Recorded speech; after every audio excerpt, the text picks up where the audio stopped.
Oui, gloire à Dieu. Je crois que nous faisons bien de dire gloire à Dieu.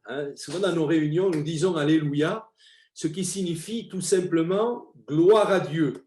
Nous aimons dire Alléluia parce que nous donnons toute la gloire à notre Dieu pour ce qu'il est d'abord, ce qu'il représente pour chacun de nous, mais également pour ce qu'il réalise. Et Dieu sait s'il en a réalisé des choses dans nos vies. Amen. J'aimerais lire un verset de la Bible ce soir pour introduire mon message. Et ce verset se trouve dans l'Ancien Testament, dans le livre du prophète Osée, au chapitre 14 et au verset 5. Et il y a là une promesse de Dieu. Voilà, vous savez, la Bible est remplie de promesses. Je ne sais pas si vous aimez les promesses, et vous allez certainement me dire oui, à condition qu'on puisse les réaliser, les mettre en pratique, ces promesses. Sinon, à quoi cela servirait-il? Mais lorsque Dieu fait des promesses, eh bien, il les réalise toujours. Voilà, il les réalise toujours, à condition, bien entendu, que nous placions notre foi en lui, alléluia, que nous lui faisions complètement confiance. Donc, il est dit ceci, on va le lire dans deux traductions. La traduction un peu plus ancienne que nous avons dans nos réunions, la Louis II, puis on la lira aussi, on lira ce verset dans la traduction français courant. Il est dit, je serai comme la rosée pour Israël, il fleurira comme le lys, et il poussera des racines comme le Liban. La traduction français courant dit ceci, je serai pour lui comme une rosée bienfaisante, alors il fleurira comme un lys, il s'enracinera comme les arbres du Liban. Nous avons donc là une promesse que Dieu adresse au peuple d'Israël, bien entendu, mais également à tout être humain, puisque la parole de Dieu s'adresse à tous les êtres humains que nous sommes. Et il est question ici d'une fleur. Il est question du lys. Et c'est vrai que le lys est une fleur noble. Elle est magnifique. Et d'ailleurs, la France, le blason français, les rois de France prenaient comme emblème cette fleur de lys. Quand nous lisons la Bible, eh bien, nous nous rendons compte qu'elle compare les êtres humains que nous sommes à des fleurs. Et c'est vrai que quand nous regardons les fleurs, la première des choses que nous pouvons dire et constater, c'est sa fragilité. Une fleur est fragile. Et je crois pouvoir dire que la nature humaine, l'être humain, est aussi fragile. Et cela serait une folie de penser que nous sommes tellement forts, tellement inébranlables, ne pas avoir conscience de notre fragilité, ça serait une folie. Mais je crois que nous sommes conscients les uns les autres, que nous sommes des hommes, des femmes qui raisonnons aussi, qui réfléchissons, qui regardons, qui écoutons aussi autour de nous. Nous voyons tout ce qui se passe et je crois que effectivement, la Bible a raison. L'homme, l'être humain, la femme sont des êtres fragiles. Dans le livre de Job, il est dit ceci au chapitre 14 et au verset 1er, l'homme né de la femme, sa vie est courte, sans cesse agité. Il naît, il est coupé comme une fleur, il fuit et il disparaît comme une ombre. Je crois que ce soir, un peu plus que d'ordinaire, Dieu veut nous faire prendre davantage conscience de notre fragilité, afin de mettre de côté notre orgueil, notre suffisance, et que véritablement nous puissions nous confier complètement en l'Éternel, en Dieu, le Tout-Puissant, le Créateur de toutes choses, le Créateur du ciel et de la terre. Il y a le psalmiste qui disait dans le psaume 39, verset 5, « Éternel, dis-moi quel est le terme de ma vie, quelle est la mesure de mes jours, que je sache combien je suis fragile. » Et je crois que nous sommes tous unanimes pour effectivement constater la fragilité de la vie, la fragilité de l'existence, la fragilité de l'être humain. Une fleur est très sensible aussi selon le contexte dans lequel elle vit. Son environnement est quelque chose de très important. Et je voudrais ce soir, d'une manière tout à fait simple, peut-être mettre le doigt sur certains aspects de ta vie, cher ami. Peut-être tu vis dans un contexte difficile, dans un terrain, oserais-je dire, dans un terrain difficile où il y a la maladie, où il y a les disputes, où il y a les angoisses.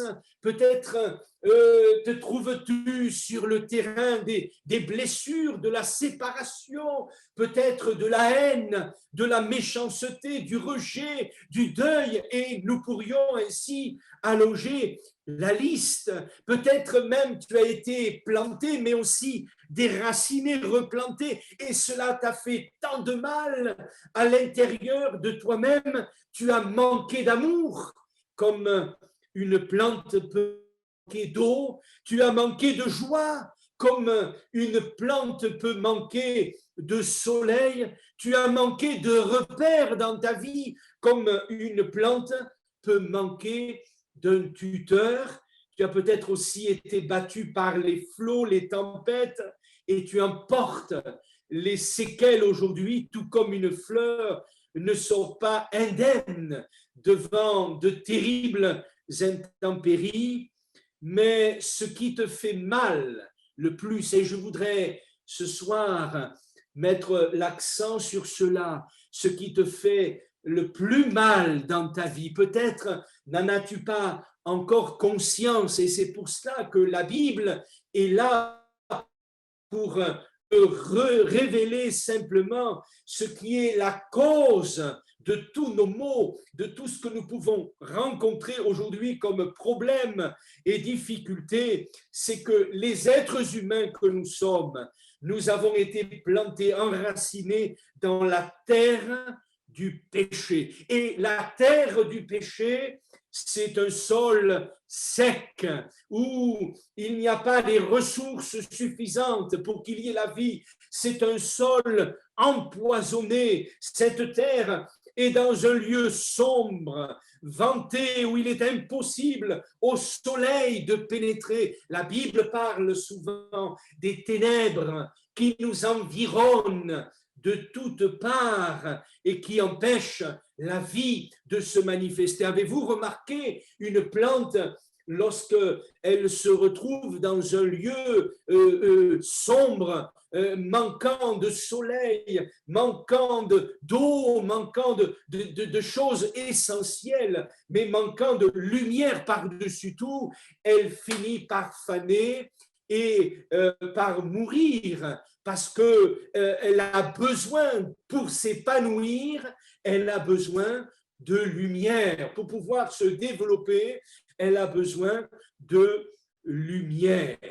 Et je crois pouvoir dire ce soir que tant que tu seras planté dans cette terre aride, tant que tu seras planté dans cette terre enténébrée, empoisonnée par la puissance du péché, eh bien, tu ne pourras pas t'épanouir, tu ne pourras pas être heureux, heureuse, tu ne pourras pas connaître la paix, la joie véritable. Et bien sûr, non seulement tu continueras de connaître toutes sortes de déboires pour ta vie personnelle, morale, physique, spirituelle, psychique, mais en plus, il y a une destinée finale pour toutes les plantes, toutes les fleurs qui sont plantées dans la terre du péché, c'est la mort éternelle. La Bible parle de la mort éternelle, pas la mort physique. À la rigueur, je dirais que la mort physique est plus douce que la mort éternelle. Pourquoi? Parce que la mort éternelle, c'est la séparation d'avec Dieu pour l'éternité. En étant direct, c'est l'enfer pour l'éternité. Et c'est pourquoi le message de l'Évangile nous est présenté pour que, eh bien, nous soyons ôtés de cette terre du péché, de cette terre empoisonnée, de cette terre sèche qui ne peut produire la vie pour être plantée dans un terrain où nous aurons tout ce dont nous avons besoin pour être pleinement épanouis, pleinement heureux. Alléluia. Amen. Parfois, il y a des gens qui ont voulu changer de contexte, et qui ont voulu être déracinés d'un endroit pour aller se replanter ailleurs. Parfois, on a pensé que changer d'endroit, changer de lieu, changer de contexte sociétal, changer de conjoint, eh bien, les choses allaient devenir meilleures. On essaie de toutes les manières de vivre autre chose que ce que l'on vit. Mais le problème, c'est que de nous-mêmes, nous ne pouvons pas améliorer en quoi que ce soit notre vie, bien au contraire, lorsque nous essayons de nous en sortir de par nous-mêmes, même si quelque part, à certains moments, il semblerait que les choses aillent mieux très vite, les problèmes, et le problème du péché nous rattrape, le problème d'être séparé de Dieu, de la lumière du monde, eh bien, nous rattrape et nous sommes privés de l'essentiel. Or, nous avons besoin de la lumière de Christ dans notre vie. Tu as besoin de la lumière de Jésus dans ta vie. Tu n'as pas besoin d'un système religieux, quel qu'il soit, pour t'épanouir, pour être pleinement heureux, heureuse, mais tu as besoin tout simplement de la personne du Seigneur Jésus. Beaucoup d'entre nous, ce soir, peuvent témoigner d'avoir été, même depuis la plus tendre enfance, attachés à un système religieux, quel qu'il soit. Certains sortent du monde de l'islam, d'autres sortent du monde de la religion traditionnelle, et j'en passe. D'autres avaient touché à toutes sortes de philosophies, mais rien n'avait pu véritablement les rendre heureux. Il n'y a que Jésus et Jésus seul qui est venu transformer leur vie. Alléluia. C'est pourquoi dans chacune de nos réunions, il est question d'une seule personne, Jésus-Christ, le sauveur du monde. Nous l'avons chanté tout à l'heure. C'est le sauveur du monde. Mais ma prière, c'est qu'il ne soit pas seulement le sauveur du monde au sens large du terme, mais qu'il devienne ton sauveur personnel. Alléluia. Ça, c'est ma prière pour toi ce soir, qui que tu sois. Il veut bénir ta vie. Alléluia. Oui, on ne peut pas changer de contexte comme ça, d'un coup, d'un seul, d'un claquement de doigts. Parfois, tu as essayé par tes propres moyens et tu n'y es pas arrivé, et cela, c'est à chaque fois soldé par un échec cuisant. Mais je voudrais te dire que dans tous ces échecs, dans tout ce marasme, dans toute cette détresse, ce vide intérieur que tu ne saurais expliquer, eh bien, Dieu t'a vu. Alléluia. Dieu t'a vu. Et s'il permet que tu sois là ce soir pour entendre le message de l'Évangile, c'est parce qu'il a quelque chose de bon pour toi. Tu vas pouvoir enfin trouver ce que tu cherches. Gloire à Dieu. Tu as frappé à toutes sortes de portes et cela n'a abouti à rien. Mais ce soir, nous ne t'invitons pas à frapper à la porte de l'église évangélique.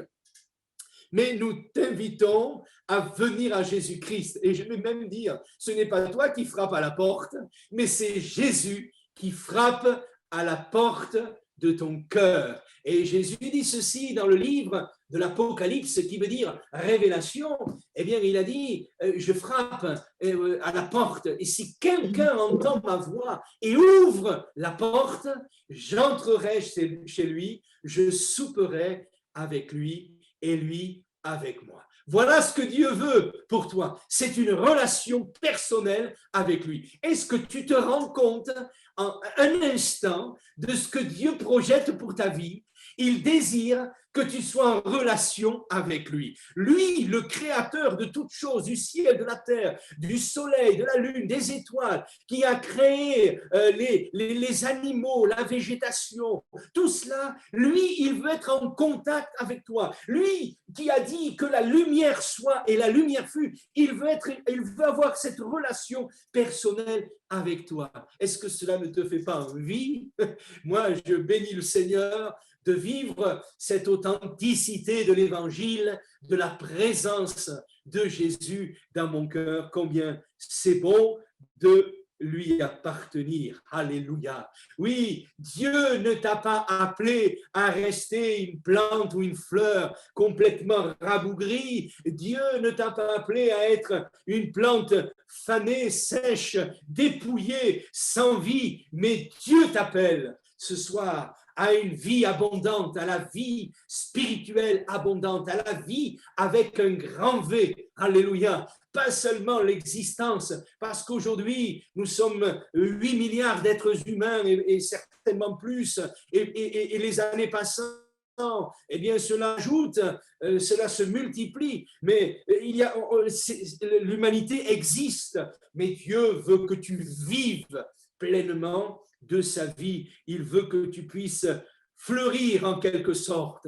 Il veut que tu puisses t'épanouir comme le lys, être revêtu de cette beauté, je ne parle pas d'une beauté physique, mais bien que, je vais vous dire une chose, quand on est beau à l'intérieur, cela se voit à l'extérieur. On reflète la présence de Jésus. Alléluia. Amen. Oh, combien c'est bon d'appartenir au Seigneur, être planté dans cette terre de bonheur. Alléluia. Ainsi, en la personne de Jésus, tout cela peut se réaliser. Alléluia.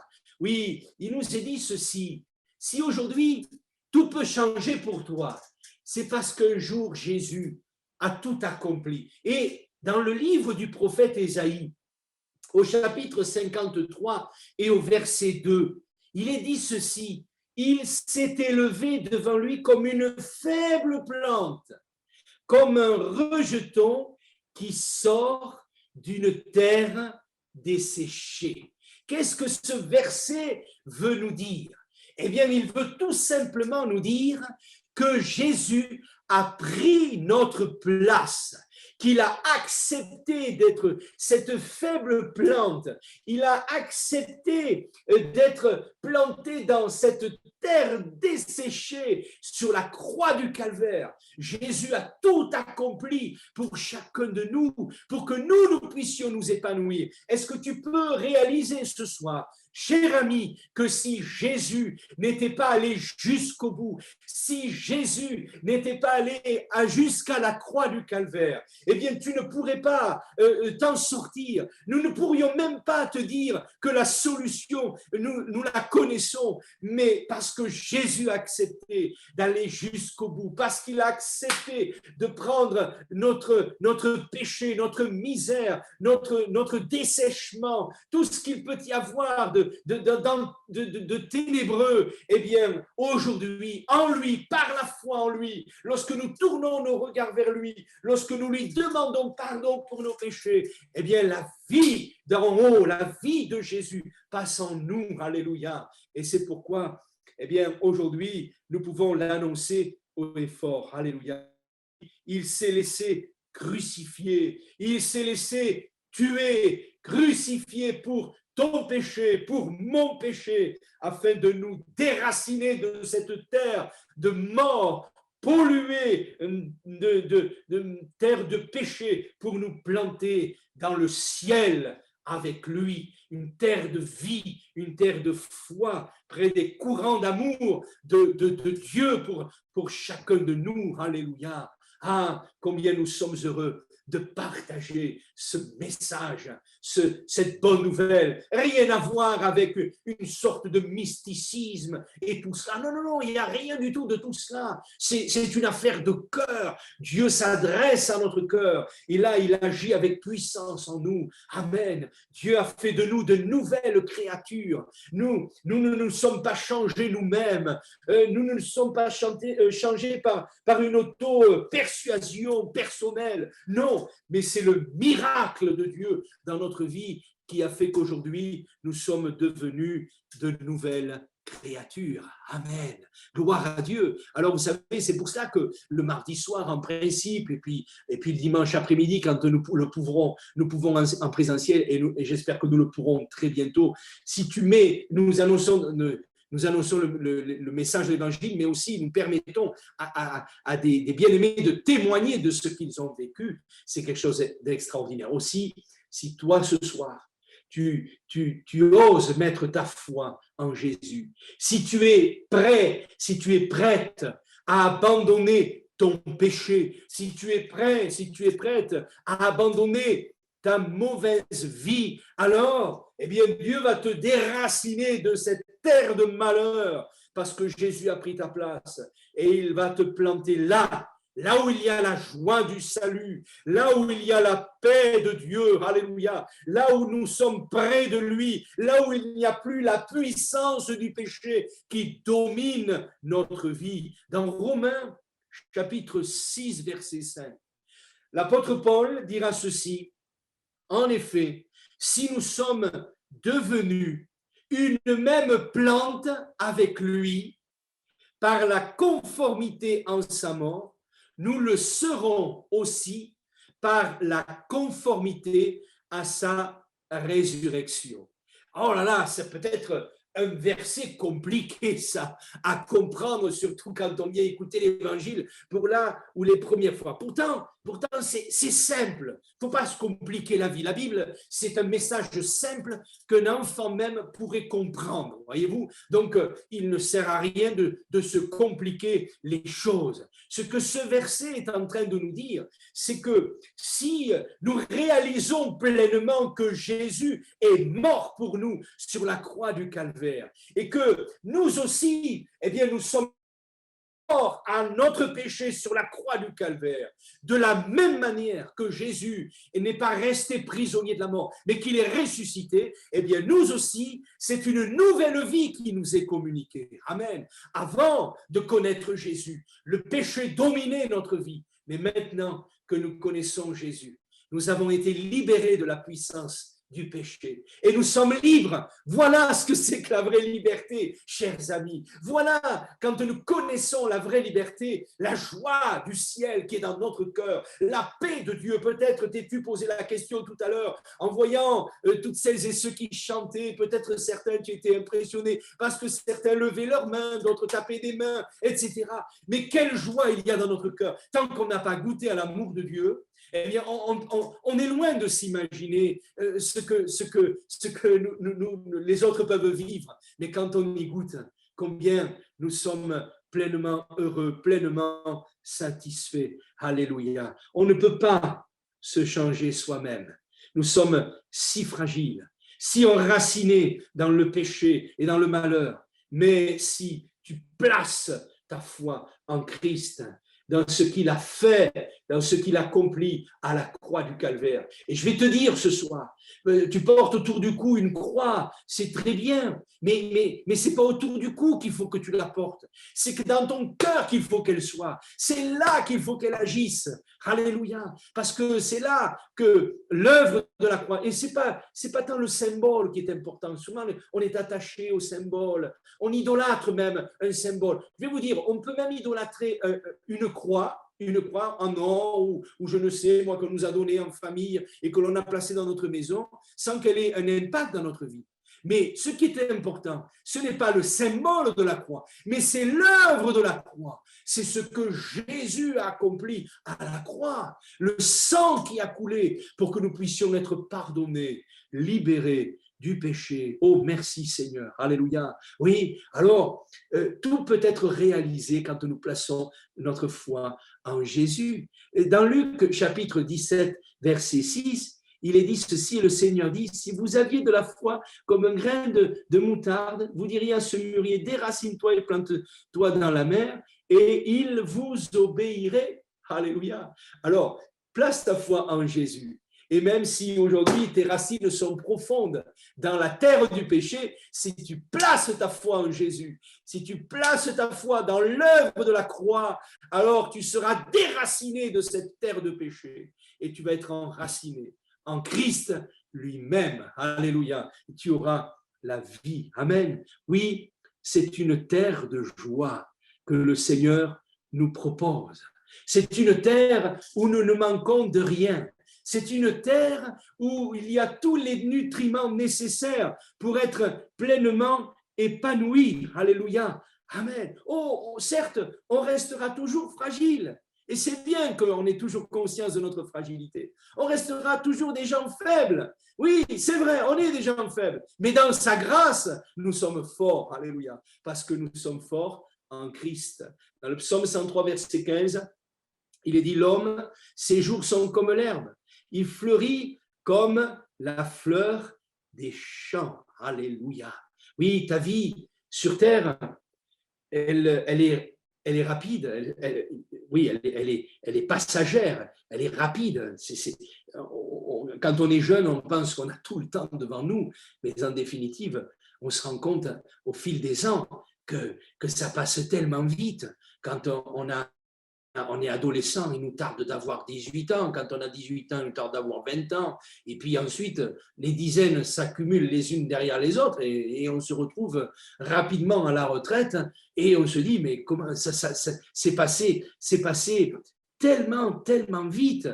Mais ce qu'il y a d'extraordinaire, c'est que la vie, cette fleur épanouie ici-bas sur la terre, même si elle est coupée, vous savez, une fleur, on la coupe, on peut la couper et la mettre dans un vase. Et on y met de l'eau pour qu'elle puisse durer le plus longtemps possible. Hein? Mais je vais vous dire une chose, même si notre vie est coupée ici-bas, si nous sommes en Christ, eh bien, jamais nous ne fanerons. Nous continuerons de vivre. C'est ce que dit l'Écriture. Notre corps, lui, il retournera à la poussière, ça c'est clair.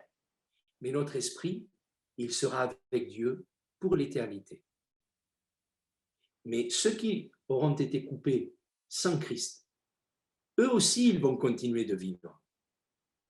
Ne pensons pas qu'après la mort, c'est fini, il n'y a plus rien. Ça, c'est une folie que de penser une telle chose, parce que la Bible affirme le contraire. Mais ceux qui n'auront pas accepté Christ, ils passeront toute l'éternité loin de Dieu, dans la perdition éternelle. Allez, n'ayons pas peur des mots. L'enfer, la Bible appelle l'enfer. Voilà. Je ne vais pas vous dire autre chose que ce que dit la Bible. C'est pour ça qu'aujourd'hui, c'est vraiment une grâce que le Seigneur nous tende la main. Tu as besoin d'être cette fleur épanouie, de cette fleur qui exhale le parfum. Parce qu'en plus, quand nous sommes revêtus de la beauté de Christ, il y a un bon parfum, le parfum de Christ. Voilà. Et c'est tellement bon de vivre avec le Seigneur chaque jour. Ouais, parce que notre vie ici-bas, eh bien, elle est passagère, mais nous savons que nous passerons l'éternité avec le Seigneur. Et rien que cette perspective-là, eh bien, nous rend tellement sereins, tellement heureux, tellement dans la paix. Alléluia. Alors, j'aurais pu continuer, il y avait d'autres choses que j'aurais pu dire sur les plantes et les fleurs, mais je crois que j'ai pu dire ce soir l'essentiel. Peut-être que tu es cette fleur plantée là dans la terre du péché, essayant de survivre. Le Seigneur ne veut pas que te laisser survivre, essayer de survivre. De toute façon, tu n'y arriveras jamais. Ce sera à chaque fois des échecs. Mais Jésus, il veut te communiquer la vraie vie, le vrai bonheur. Il veut que tu puisses t'épanouir. C'est ce que Dieu a prévu. Amen. On va baisser nos têtes, fermer nos yeux quelques instants. Je vais prier. On va écouter un chant à la suite de la prière. Et je reviendrai vers vous, chers amis, parce que j'aimerais vous donner l'occasion ce soir de faire une démarche avec Dieu. De la même manière qu'un jour, eh bien, on nous a aussi aidés à faire cette démarche. Et l'appel de Dieu a retenti pour nos cœurs. Et nous avons répondu simplement. Dieu ne nous demande pas des choses compliquées. Il nous appelle. Tels que nous sommes, nous pouvons venir. Tels que nous sommes. Et reconnaître notre fragilité. Reconnaître notre péché. Et dire, Seigneur Jésus, mais finalement, si tu es allé jusqu'à la croix, c'est pour que je sois libéré de mon péché, que je sois déraciné de cette terre desséchée et que je puisse goûter à la vraie vie. Alors je te donne mon cœur, je te donne ma vie. On prie ensemble le Seigneur, on écoutera ce chant et ensuite, je voudrais prier pour celles et ceux qui prendront des décisions ce soir. Vous aurez simplement qu'à l'écrire dans le chat de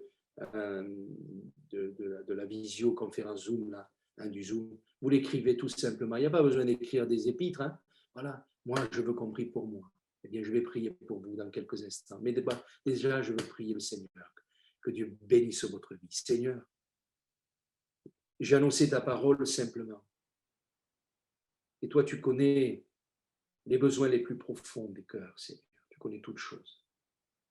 Je te prie de bénir chacun de ces amis qui sont là, Seigneur, et qui sont interpellés par ta parole, par ce message de l'Évangile, cette bonne nouvelle. Merci, Seigneur, parce que tu nous tends la main. Une fois de plus, tu nous tends la main. Alors, merci pour ce que tu fais ce soir. Je prie vraiment pour que ton esprit agisse en profondeur dans chaque cœur. Au nom de Jésus. Oui, Seigneur, agis puissamment et confirme ta parole. Tu confirmes ta parole par des signes, des prodiges, des miracles, des guérisons en ton nom, Seigneur, parce que tu es le même et tu n'as pas changé. Merci, Seigneur. Amen. Gloire à Dieu.